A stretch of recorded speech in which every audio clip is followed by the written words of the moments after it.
Assalamualaikum students, how are you all? I hope you all will be fine. Today we are going to start our first chapter and the name of the chapter is programming techniques. ठीक है, first of all we will read that chapter introduction. A computer is a general purpose electronic machine invented to help people solve various problems. ठीक है, computer must be programmed by human beings. computer को program कौन करता है? Human beings. ठीक है, computer is just a machine. इसको programme करने की जो जिम्मेदारी होती है, रिस्पॉन्सिबिलिटी होती है, वो ह्यूमंस की होती है. ठीक है, जो आप कंप्यूटर को इंस्ट्रक्ट करेंगे कंप्यूटर वही आपको बताएगा. Various problem techniques are use for solving problems and computer. आपको प्रॉब्लम कंप्यूटर के अंदर बहुत से प्रॉब्लम्स को सॉल्व करने के लिए आपके पास प्रोग्रामिंग टेक्निक्स होती हैं. उन टेक्निक्स को यूज करते हुए कोई भी पर्सन जो है इजीली कोई भी कॉम्प्लेक्स प्रॉब्लम जो है वो सॉल्व कर सकता है. So our first chapter is understanding the problems. And इस चैप्टर को पढ़ने से पहले मैं थोड़ा सा आपको जो है वो डेली लाइफ में की कुछ एग्जांपल्स देना चाहती हूँ कि हर पर्सन की लाइफ में कोई ना कोई प्रॉब्लम होती है. ठीक है, तो हम क्या करते हैं, हम अपनी प्रॉब्लम को फर्स्ट ऑफ ऑल क्या करते हैं, प्रॉब्लम को डिफाइन करते हैं कि मतलब क्या मैटर है, क्या प्रॉब्लम है. ठीक है, हमने प्रॉब्लम को एक डिफाइन कर दिया. उसके बाद हम उस प्रॉब्लम को एनालाइज करते हैं कि एनालाइज कैसे करते हैं, हम जो है पॉसिबल वेज ढूंढते हैं कि कैसे हम इस प्रॉब्लम को सॉल्व कर सकते हैं. ठीक है,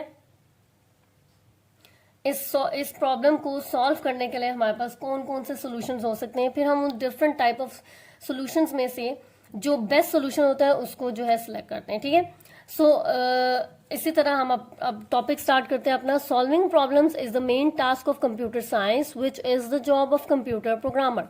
Programmer must first understand how a human solves a problem, then translate it into a set of instruction in programming techniques that a computer can understand and execute. ठीक है, किसी भी कंप्यूटर में किसी भी प्रॉब्लम को लिखने से पहले प्रोग्रामर को खुद पता होना चाहिए कि वो प्रोग्रामर अगर वो प्रॉब्लम लिख रहा है तो वो उसको कैसे लिखना चाहिए, उस प्रॉब्लम का सोल्यूशन उसको भी पता होना चाहिए. ठीक है, जब तक आप प्रोग्रामर को सोल्यूशन नहीं पता चलेगा आप कंप्यूटर को कैसे इंस्ट्रक्शन दे सकते हैं. ठीक है, कंप्यूटर में प्रोग्रामिंग लैंग्वेज को यूज करते हुए उस प्रॉब्लम को आप कैसे लिख सकते हैं. ठीक है, सो अब क्वेश्चन आना चाहिए स्टूडेंट्स के माइंड में कि जब हमें ही प्रॉब्लम लिखनी है, उसका सोल्यूशन भी हमें फाइंड आउट करना है, तो फिर कंप्यूटर की क्या जरूरत है हमें. ठीक है, सो इस टॉपिक को एंड करके जब ये टॉपिक एंड हो जाएगा फिर मैं आपको इस क्वेश्चन का आंसर करूंगी. ठीक है, सो जब भी आप आपको पता है 2+2=4 होता है, लेकिन जब आप इसको प्रोग्रामिंग लैंग्वेज में लिखेंगे तो इसको लिखने से पहले आपको सब मेथड्स का सारे जो हैं वो कोड का पता होना चाहिए और आपको फर्स्ट ऑफ ऑल आंसर का पता होना चाहिए, ताकि जब कंप्यूटर 2+2 को एग्जीक्यूट करे ना तो उसको वो आंसर 4 लिखें. ठीक है, अगर आप जब कंप्यूटर को जो चीज आप लिखेंगे ना प्रोग्रामिंग लैंग्वेज में उसको वही चीज समझ आएगी. ठीक है, सो हमारे पास फर्स्ट टॉपिक है, किसी भी प्रॉब्लम को सॉल्व करने के लिए हमारे पास 5 स्टेप्स होते हैं. ठीक है, there are the following 5 steps are involve in problem solving on computer. कौन कौन से हमारे पास होते हैं? Defining the problem, analysing the problem, planning the solution of a problem, candidate solution of a problem, select the best solution. ठीक है, सो हमारे पास ये 5 स्टेप्स होते हैं किसी भी प्रॉब्लम को सॉल्व करने के लिए. And today we are going to read our first step, defining the problem. What is defining the problem? Defining the problem is an initial state of problem. It is very important to understand the problem before the programmer starts working on its solution. The following are the steps to properly and define understanding the problem. ठीक है, मैंने आपको पहले भी बताया कि जब भी जो है डेली लाइफ में भी अगर एग्जाम्पल ले लें तो सबसे पहले बंदा अपनी प्रॉब्लम को डिफाइन करता है. पहला स्टेज हमारे पास प्रॉब्लम सॉल्विंग का होता है, इनिशियल स्टेज हमारे पास क्या होता है, डिफाइनिंग द प्रॉब्लम. ठीक है, which is very important to understand the problem. जब तक आप प्रॉब्लम को समझेंगे नहीं ना कि मसला क्या है, प्रॉब्लम हमें क्या दी गई है, तो आप उसको फाइंड आउट नहीं कर सकेंगे, आप उसके सॉल्यूशंस फाइंड आउट नहीं कर सकेंगे जब तक आपको डिफाइन प्रॉब्लम को आप अंडरस्टैंड ना कर सकें.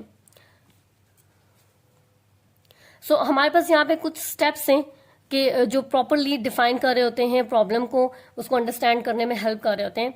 Carefully read the problem to understand what it tells. आपको जो भी प्रॉब्लम दी जाती है उसको आपने केयरफुली पढ़ना होता है कि ये प्रॉब्लम क्या चीज बता रही है आपको, ठीक है।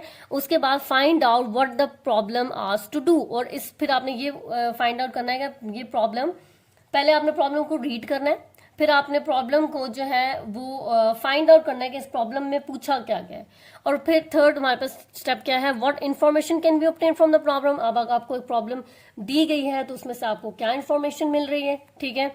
और what is required to be calculated as a solution of problem. अगर आपको प्रॉब्लम मिल गई है तो आपको क्या चीज रिक्वायर्ड है कि आप उस सोल्यूशन को सॉल्व करने के लिए क्या क्या चीजें आपको कैलकुलेट करना पड़ेंगी या क्या क्या चीजें आपको बताना पड़े।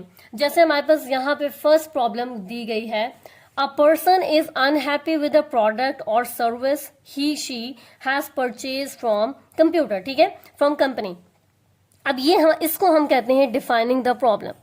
सबसे पहले आपको प्रॉब्लम डिफाइन की जाती है कि ये जो हमारा है फर्स्ट स्टेप है अंडरस्टैंडिंग द प्रॉब्लम्स का, ठीक है। अब इस प्रॉब्लम से हमें क्या पता चल रहा है कि जो कस्टमर है उसने कोई ना कोई प्रोडक्ट परचेज की है, ठीक है, किसी कंपनी से, लेकिन वो उस प्रोडक्ट से अनसेटिस्फाइड है, ठीक है, ये हमें पता चल गया।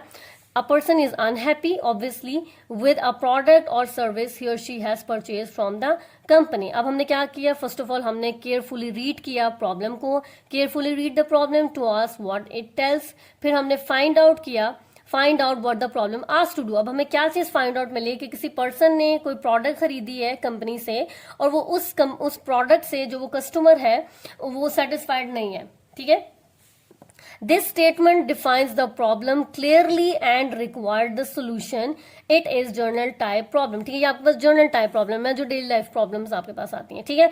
अब उसको क्या चाहिए, अब उसको प्रोडक्ट उसको पसंद तो नहीं आई, ठीक है, तो अब उसको सोल्यूशन चाहिए, ठीक है। ये हमने प्रॉब्लम को डिफाइन कर दिया, हमने प्रॉब्लम को रीड किया केयरफुली, उसमें ये चीज हमने अंडरस्टैंड करने की कोशिश की कि इस प्रॉब्लम में किस चीज को डिफाइन किया जा रहा है और कस्टमर को जो है उसका सोल्यूशन चाहिए, ठीक है।